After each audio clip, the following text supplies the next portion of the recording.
नमस्कार, बहुत बहुत स्वागत है आपका। आप देख रहे हैं चलिए वहां खबर जहां। मैं हूं सचिन। दिल्ली में धूम मचाने के बाद बाबा बागेश्वर का नोएडा में दिव्य दरबार लगा है। बाबा बागेश्वर के दर्शन के लिए लाखों की संख्या में भक्तों का जमावड़ा लग रहा है।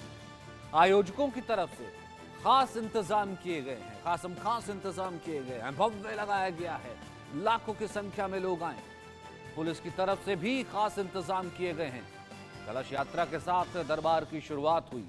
कलश यात्रा में तस्वीरें मानो ऐसी थी, जहां पर देखिए केसरी रंग, जहां पर देखिए भगवा रंग, जहां पर देखिए कलश ही कलश और जय श्री राम के नारे।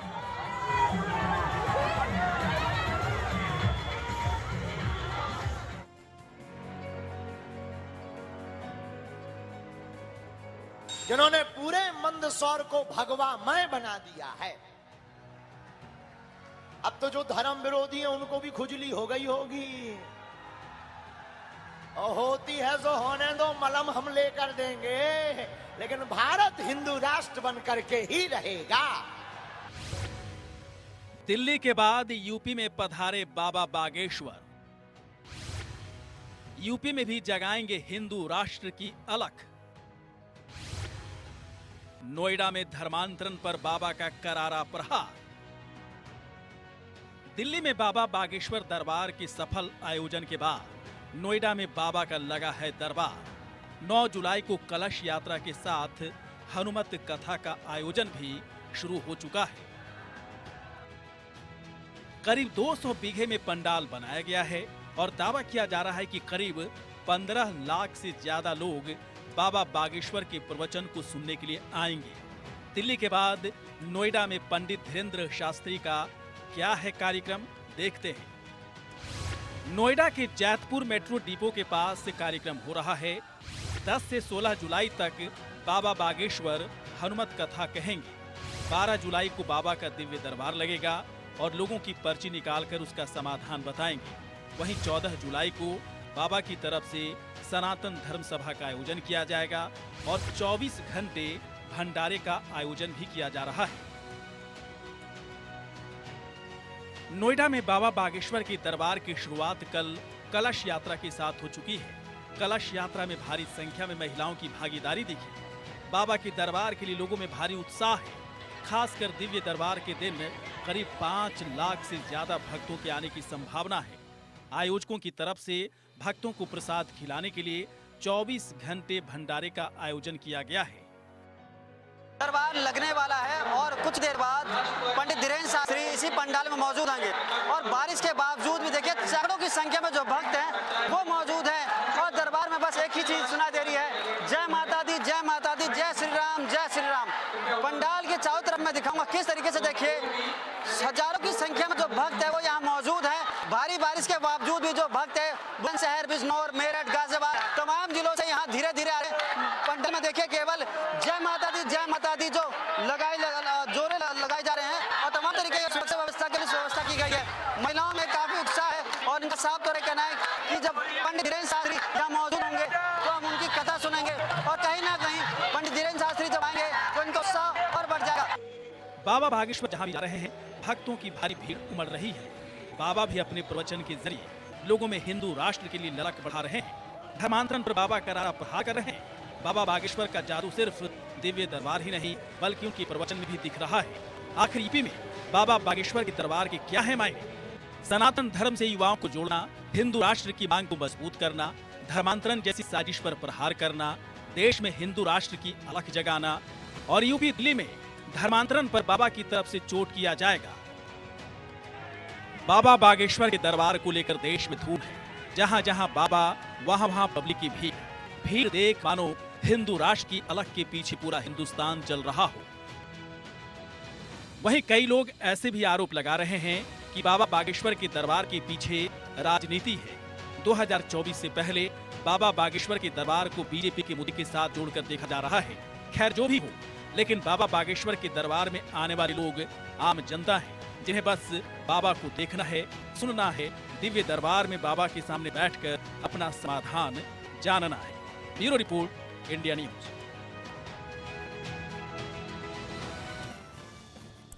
आचार्य प्रमोद मिश्रा इस वक्त हमारे साथ मौजूद हैं, हिंदू धर्मगुरु, और एच.एस. रावत हिंदू धर्मगुरु भी हमारे साथ मौजूद हैं। सबसे पहले रावत साहब, आपने देखा जगह बदल जाती है धीरेन्द्र शास्त्री की, दिल्ली में मौजूद थे, अब यहाँ ग्रेटर नोएडा चले गए, लेकिन वो उत्साह, वो भीड़, वो लाखों की संख्या में सनातनी, लाखों की संख्या में उनका आह्वान कि सनातनी बनो, अगर हिंदू हो तो हिंदू राष्ट्र होना चाहिए, कलश यात्रा के साथ मानो ऐसा दिख रहा था। लाखों लोग ऐसे दिख रहे थे भगवा में कि मानो हिंदू राष्ट्र हो गया। ये अलग बात है, हम उस पर अलग से बात करेंगे, कुछ लोगों को उससे प्रॉब्लम होती है, लेकिन क्या ये जागरूकता, इस तरीके से हम ये कह सकते हैं कि हिंदू राष्ट्र की तरफ ही हम आगे बढ़ रहे हैं? कभी कभी ऐसे व्यक्तित्व और दिव्य आत्माएं पैदा होती हैं जिनके कारण कोई भी जो धर्म होता है उसमें एक उत्साह और एक जागृति आती है। पहले भी हमारे यहाँ पर होते रहे हैं कि जिन्होंने दयानंद सरस्वती जी, विवेकानंद जी, रामकृष्ण परमहंस जी, गुरु नानक देव जी, बहुत सारे ऐसे संत होते रहे हैं। उनमें से एक दिव्य आत्मा है ये संत कि जिनके अंदर एक काबिलियत है और एक विद्या है और प्रभु का आशीर्वाद है, हनुमान जी का आशीर्वाद है, जिसके कारण इतनी भीड़ इनके पीछे उमड़ रही है। कुछ तो है, और जो इस बात को समझ जाता है ना, वो कहीं ना कहीं क्रांति लाने में सक्षम होता है। तो मैं इस बात को समझ सकता हूँ, इसकी भीड़ को देख करके जितनी ये भीड़ दिखाई दे रही है, कहीं ना कहीं हिंदू राष्ट्र की तरफ और हिंदू क्रांति, हिंदू में जागृति, हिंदू राष्ट्र बने या ना बने, लेकिन हिंदुओं के अंदर जो क्रांति और एक उत्साह जो पैदा किया जा रहा है वो बहुत जरूरी है। क्योंकि हिंदू सोया हुआ था, सनातन है ना, बहुत पुराना है, अनादिकाल से है।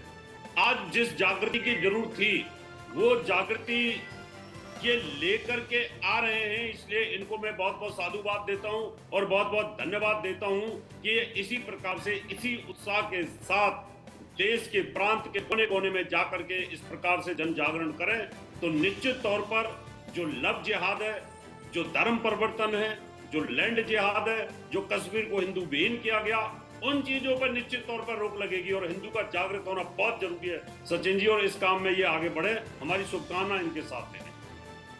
और जिस तरीके से लोग उमड़ते हैं, 1, 2, 4, 5, 10, 20 या 1000 भी हों तो ठीक है, लेकिन प्रमोद मिश्रा जी, आपको भी मैं इसमें बीच में लाना चाहता हूं कि जो हम ये कहते थे कि कुछ भी होता है कि जैसे रावत साहब अपने तरीके से जो है सनातन की सेवा करते हैं या अपनी तरीके से बात रखते हैं, हिंदू धर्म की आप अपने तरीके से बात रखते हैं, लेकिन कहते हैं कि लोग इकट्ठा क्यों नहीं होते, हिंदू इकट्ठा क्यों नहीं होता, सनातनी इकट्ठा क्यों नहीं होता।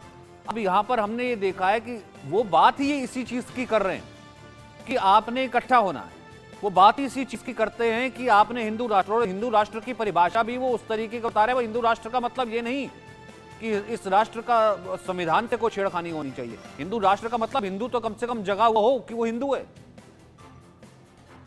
बिल्कुल सचिन जी, बहुत अच्छी बात कही, और हमारे पूजनीय एच.एस. रावत साहब भी बराबर जुड़ते हैं और धर्म के प्रति बड़ी आस्था रहती है और जनता को सजग करते हैं ज्योतिष के माध्यम से भी और धर्म के माध्यम से भी।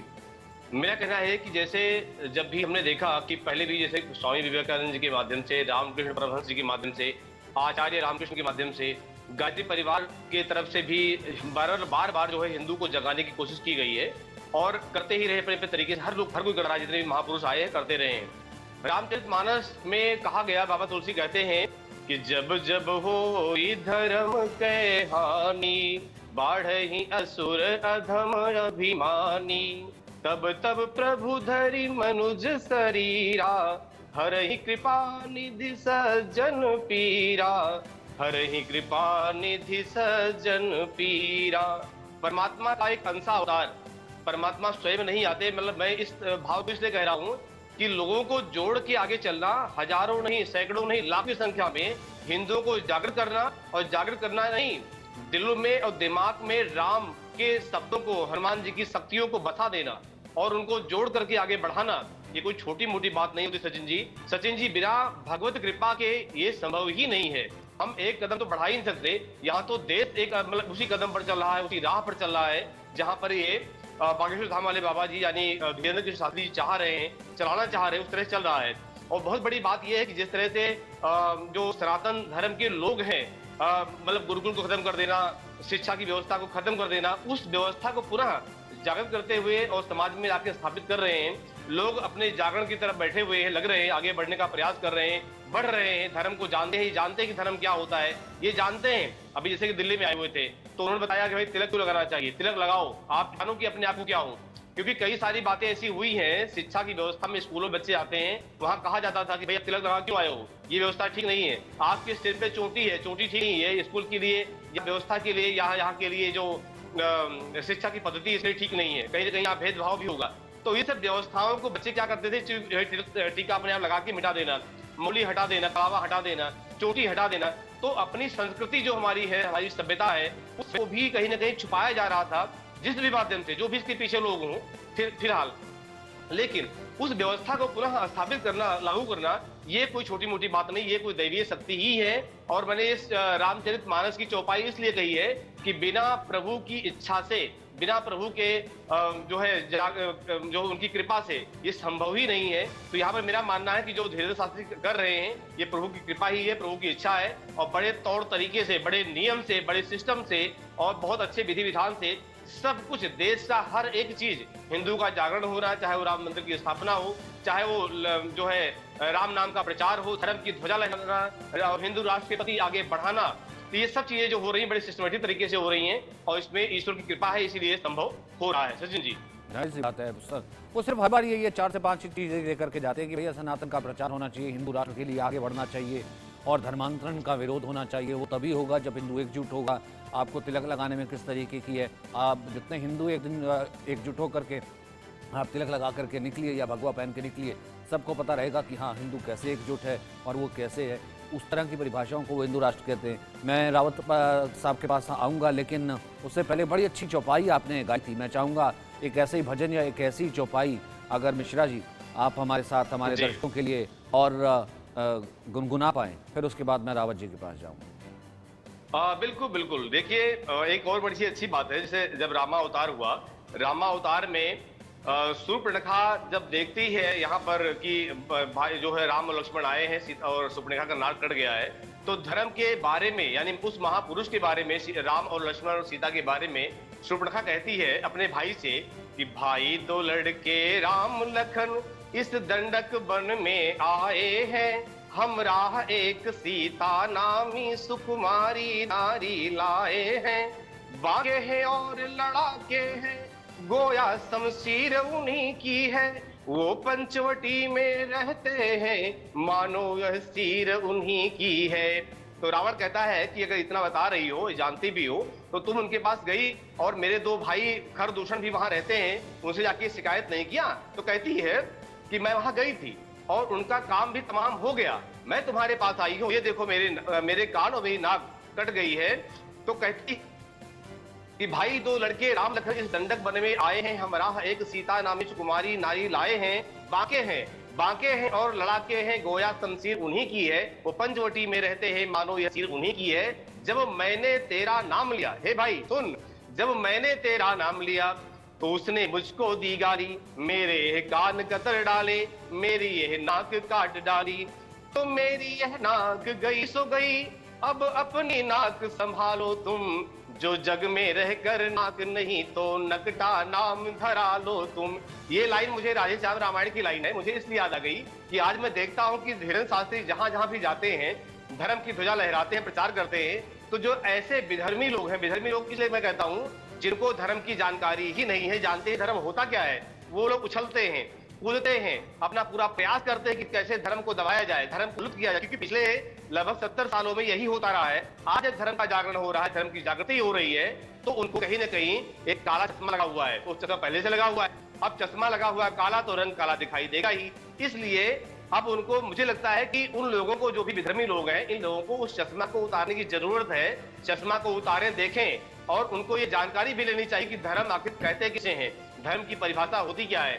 तो तुरंत रावण ध्यान लगाता है कि आखिर मेरे समान बलशाली खरदूषण मेरे भाई हैं, ताड़का सुबाहु का भी वध करने वाले, खरदूषण का वध करने वाले, ये कोई साधारण पुरुष नहीं है, ये कोई महापुरुष का अवतार है। मुझे लगता है कि नारायण ने अवतार ले लिया है, मैं क्या करूं? तो मुझे यही करना चाहिए कि ये तामस शरीर है, इस तामस शरीर से उनसे प्रेम तो होगा नहीं, धर्म तो हमसे इस शरीर से होगा नहीं, इसलिए मैं जाकर के उनसे बैर बढ़ाता हूं, उनकी जगत जननी जगदम्बा, उनकी प्राण प्रिया महारानी सीता का हरण करता हूं, जिसके माध्यम से जब भक्ति आएगी तो प्रभु अपने आप ही आएंगे। सीता जी साक्षात भक्ति स्वरूपा है, भक्ति को पहले वो ले लेता कि मेरे यहाँ भक्ति के नारायण संभव ही नहीं है। रावण को लोग अलग अलग दृष्टि से देखते हैं, जिनकी दृष्टि जैसा चश्मा वैसा देखते हैं। फिलहाल रावण की कहानी ये है कि रावण पहले भक्ति का हरण करता है, भक्ति को अपने कब्जे में लेता है और जानता है कि भक्ति आएंगी तो जगत नारायण भगवान प्रभु श्री सीताराम जी स्वयं ही आके यहाँ विराजमान होंगे। तो रावण संग कल्याण करने के लिए भगवती सीता को वहां लेके आता है। तो विधर्मियों को भी ये सोचना चाहिए कि इस देश में क्या चल रहा है, क्या हो रहा है। कहीं ना कहीं जगत कल्याण के लिए हो रहा है, धर्म कल्याण के लिए हो रहा है। सच्ची जी की बात और बताता हूँ, ये हमारा संपूर्ण शरीर कैसा है, हमारा संपूर्ण शरीर जो भी एड़ी से चोटी तक पूरा विश्व है, और हमारा जो हृदय भवन है ये भारत भूमि है।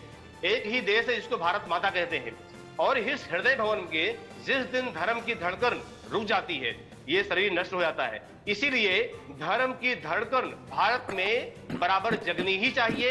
ये हर एक हिंदुत्व की जरूरत है, ये हर एक सनातनी की जरूरत है, हर एक व्यक्ति की जरूरत है। वो किसी भी संप्रदाय का हो, किसी भी धर्म का हो, कोई व्यक्ति हो, हर किसी की जरूरत है कि धर्म की धड़कन को भारत में जागृत करने का प्रयास करे।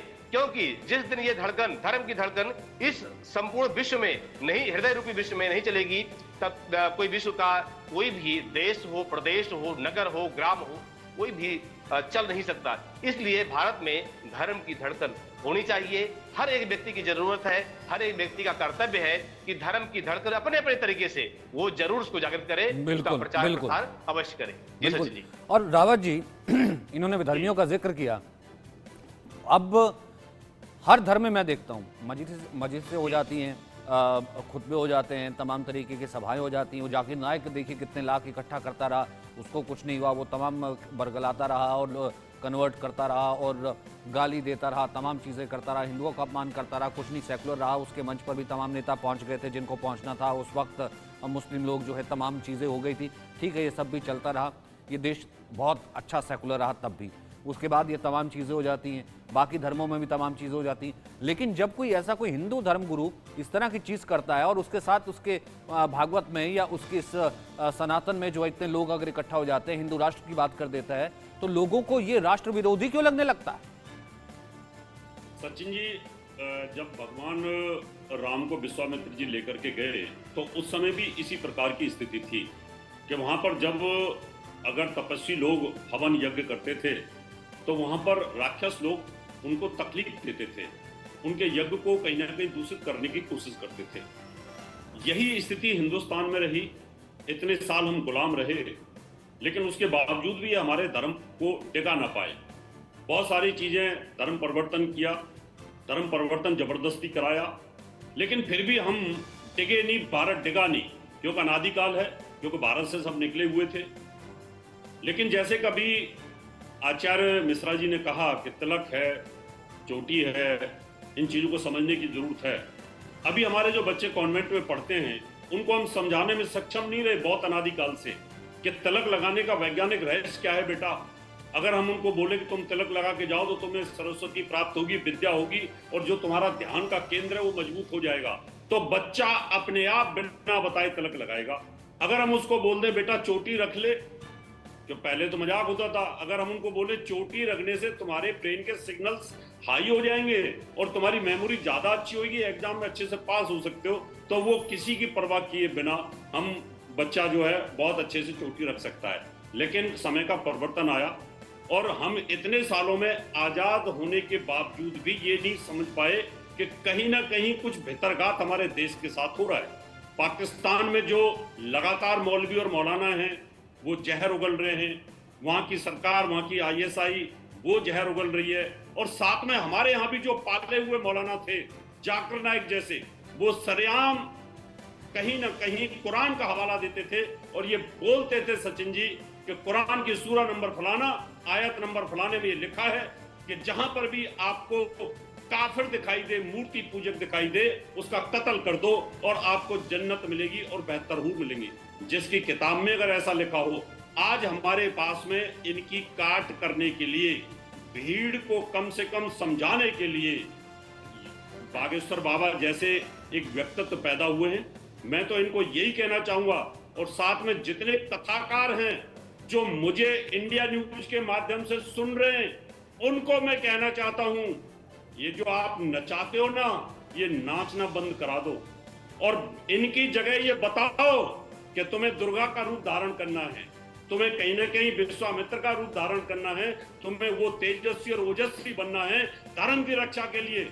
एक तरफ पाकिस्तान के अंदर गजबाए पाकिस्तान और हिंदुस्तान करने की तैयारी चल रही है, वहां से कि वहां धर्म परिवर्तन की तैयारी चल रही है, किस प्रकार से बेटियों को 35-35 टुकड़े किए जा रहे हैं, इसको समझाने की जरूरत है। ये जितनी भी हमारी बहन बेटी आप देखें कि आप कलश लेकर के यात्रा में चल रही हैं, इनको जब तक आप समझाओगे नहीं, जब तक ये चीज रास्ते पे आने वाली नहीं है।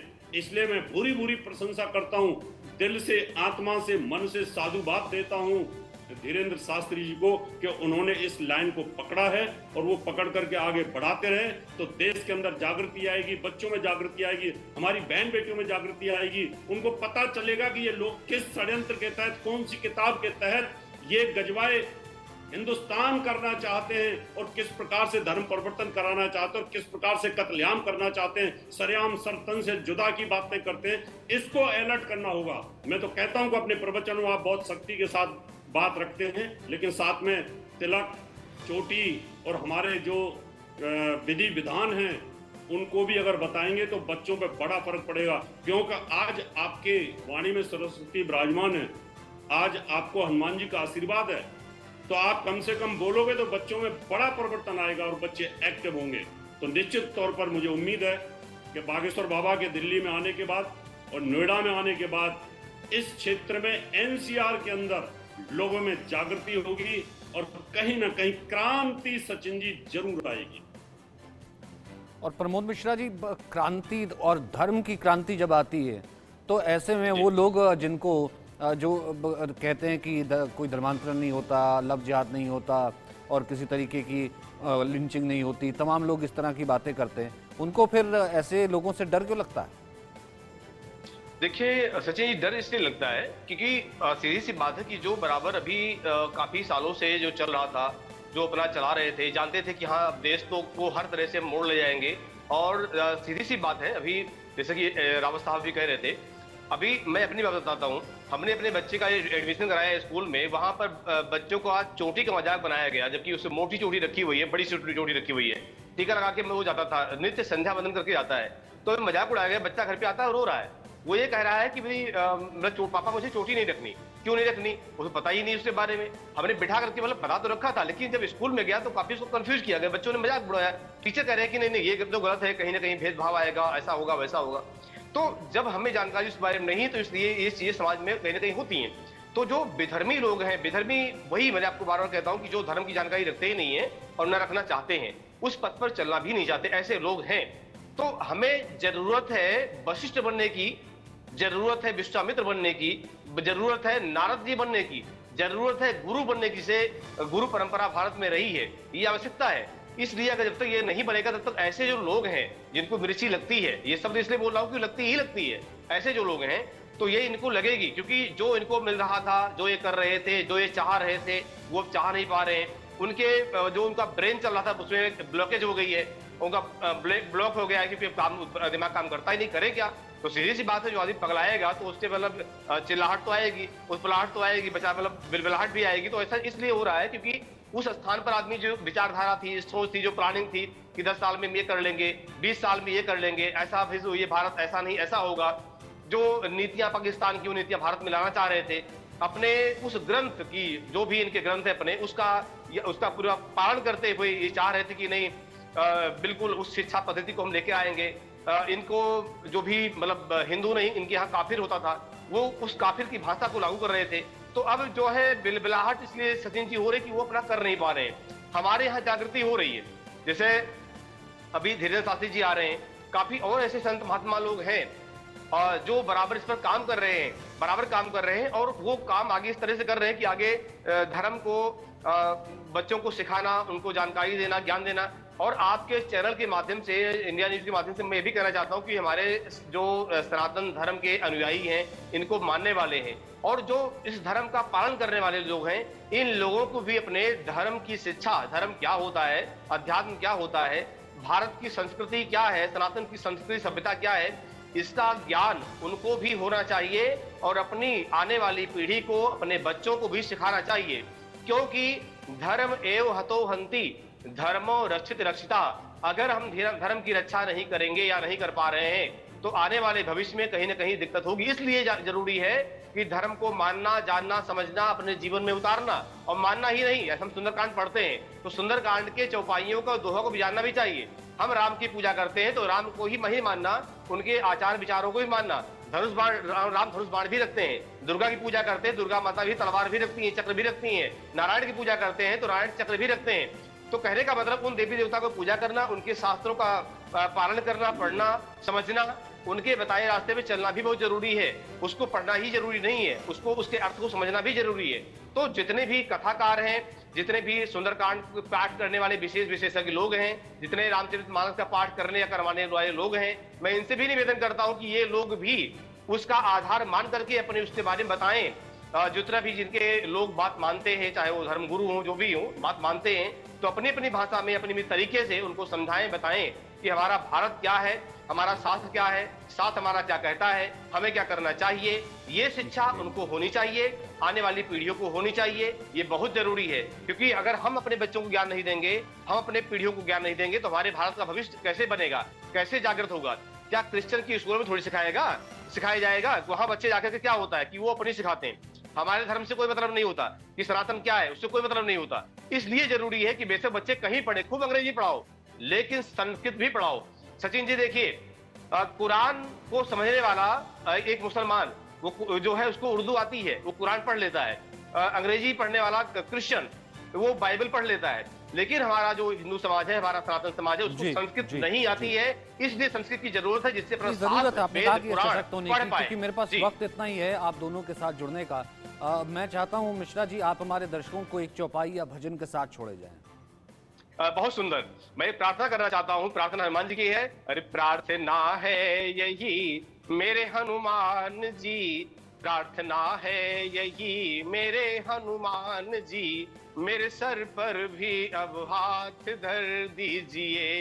राम सीता का दर्शन करा के मुझे, राम सीता का दर्शन करा के मुझे, मेरे सपनों को साकार कर दीजिए।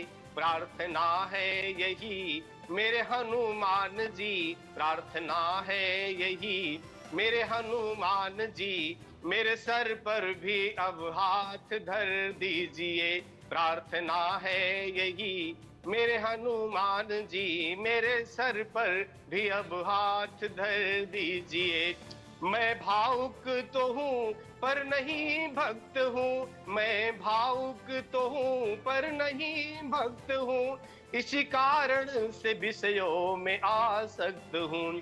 अरे वासना मुक्त कर मेरे मन को प्रभु, वासना मुक्त कर मेरे मन को प्रभु, राम सीता की भक्ति से भर दीजिए। प्रार्थना है यही मेरे हनुमान जी, प्रार्थना है यही मेरे हनुमान जी, मेरे सर पर भी अब हाथ धर दीजिए। बोलो सियावर रामचंद्र भगवान की जय। जैसे ही आपने कहा ना कि मेरे सिर पर भी हाथ धर दीजिए, वैसे ही मुझे जो है मेरे जो पीसीआर से मैसेज आया कि नहीं, अभी जो है वो इतना ऐसा समा बंधा हुआ है, बात धर्म की हो रही है, बात हिंदू धर्म की हो रही है, तो अभी आप इनका धन्यवाद मत कीजिए, अभी आप थोड़ा सा जोड़े रखिए। अभी एक दो भजन अगर हम और सुन पाएं, एक दो चौपाइयाँ और सुन पाएं, ऐसा वक्त कहाँ मिलता है और सुनने को। मुझे बहुत अच्छा लगा। यही लाइन है, मैं बिल्कुल इसी भजन में भजन थोड़ा सा लंबा था तो मैं अपने का शायद समय की कमी हो, इसलिए मैं यहाँ पर थोड़ा ब्रेक ले, लेकिन मैं सुनाता हूँ आपको। जैसे लोग कहते हैं कि भाई फला आदमी ने मुझे दुखी कर दिया है, मैं उनकी वजह से दुखी हो गया हूँ, इन्होंने मेरा नुकसान कर दिया, लेकिन ऐसा नहीं होता। धर्म क्या कहता है?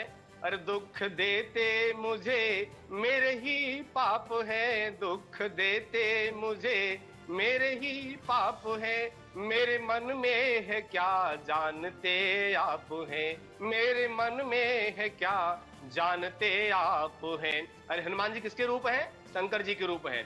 तो आप हर रूप, हर मतलब शिव जी, आप हर रूप है इसलिए कर कृपा, आप हर रूप है इसलिए कर कृपा, मेरी हर एक चिंता को हर लीजिए, प्रार्थना है यही मेरे हनुमान जी, प्रार्थना है यही मेरे हनुमान जी, मेरे सिर पे भी अब हाथ धर दीजिए, प्रार्थना है यही मेरे हनुमान जी, मेरे सिर पे भी अब हाथ धर दीजिए।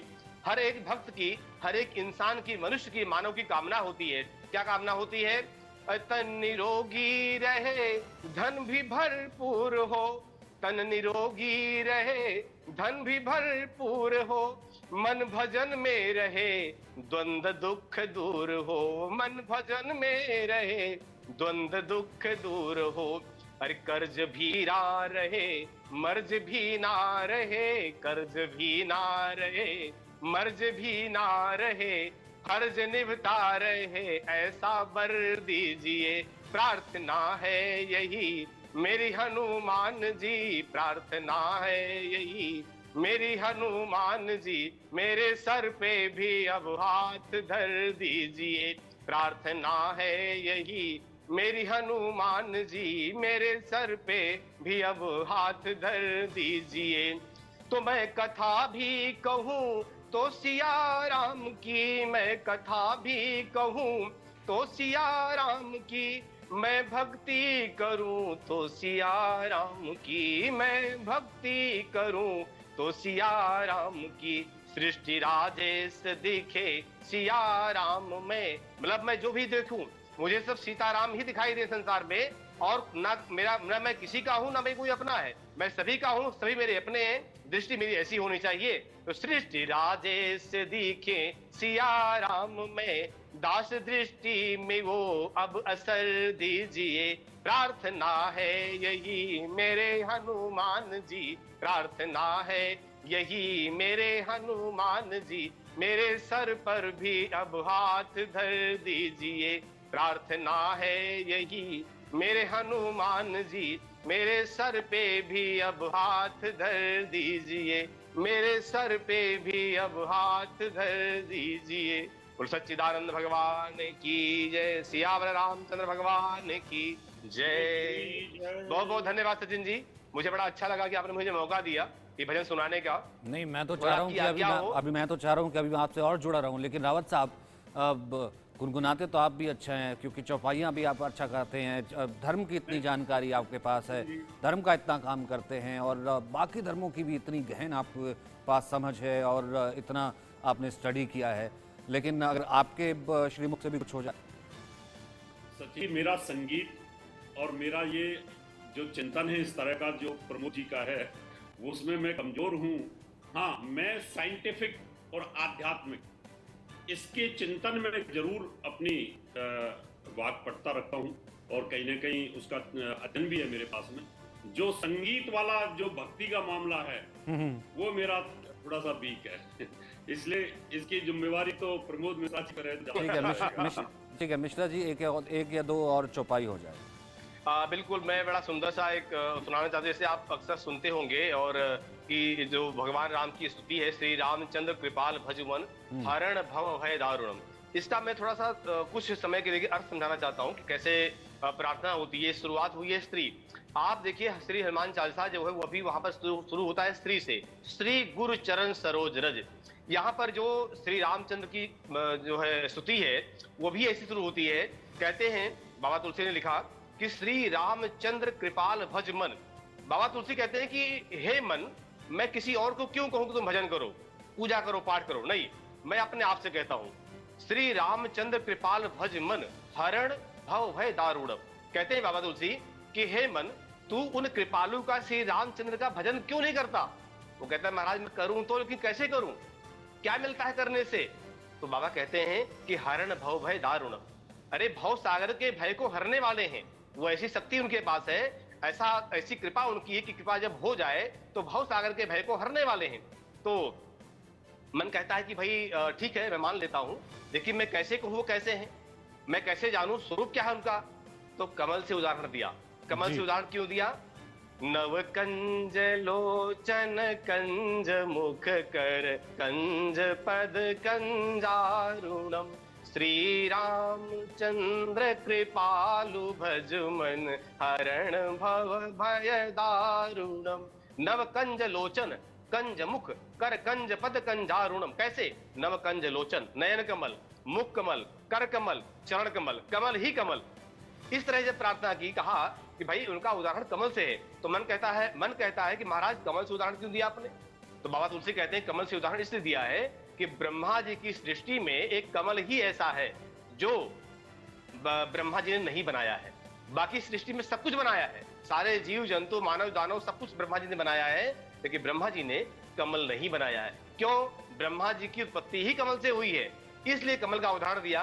कमल पावन परम पवित्र है भगवान का, इसलिए दिया। फिर कहता है कि मन कहता है कि महाराज आपने कमल का उदाहरण दे दिया, मैं मानता हूं, समझता हूं कि भगवान कमल के सदृश लाल लाल भगवान के ओष्ठ हैं, कर कमल सुंदर सुंदर कोपल हैं, ललाट भगवान का है, चरण भी एकदम लाल लाल कमल के पंखड़ी जैसा है। इसे उदाहरण दिया, भगवान के स्वरूप का उदाहरण दिया। तो फिर कहा कि भाई भगवान का ये तो आपने वर्णन कर दिया, लेकिन स्वरूप कैसा है? तब कहा कंदर्प अगणित अमित छवि। अमित छवि, जो छवि कोई मिटने वाली है ही नहीं, एक बार छवि हृदय में बैठ गई, वो छवि जीवन भर कभी मिटने वाली है ही नहीं, ऐसी छवि है। कंदर्प अगणित अमित छवि नवनील नीरज सुंदरम पट पीत मानहु तड़ित रुचि सुचि नौमि जनक सुतावरम। कहते हैं भजुदीन, अरे उनका भजन कर, किसका? भजुदीन बंधु, दीन बंधु, जो कोई भी दुखी आ जाए, कोई भी दीन आ जाए, कैसा भी आ जाए, भगवान सबकी शरणागति ले लेते हैं। विभीषण रावण का भाई था, लेकिन भगवान ने ये थोड़ी कहा कि तुम दुश्मन के भाई हो, नहीं, आओ शरणागति है।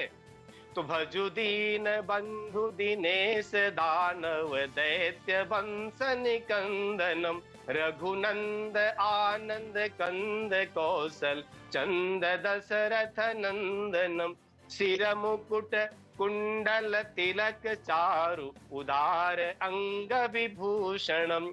आजानु, आजान क्यों कहा? भगवान राम की भुजाएं उनके घुटने से लगती थी। आजानु भुज सर चाप धर संग्राम जित खर दूषणम इति बदति तुलसीदास शंकर शेष मुनि मनरंजनम मम हृदय। महाराज हृदय में विराजमान होइए, कैसे? जैसे हनुमान जी के हृदय में हुए थे। मम हृदय कंज निवास कुरु कामादि खल दल गंजनम। हृदय में जो खल दल बैठे हुए दुष्टों के समूह, झुंड के झुंड बैठे हुए महाराज, श्रीमुख से इतनी सुंदर आराधना ये सुनने को मिली, बहुत बहुत शुक्रिया। और जिस तरीके से आप एकजुट हो रहे हैं और चीजें चल रही हैं, वो जाहिर सी बात है वो एक अच्छा शुभ संकेत ही देता है। बहुत बहुत शुक्रिया हमारे साथ जुड़ने के लिए।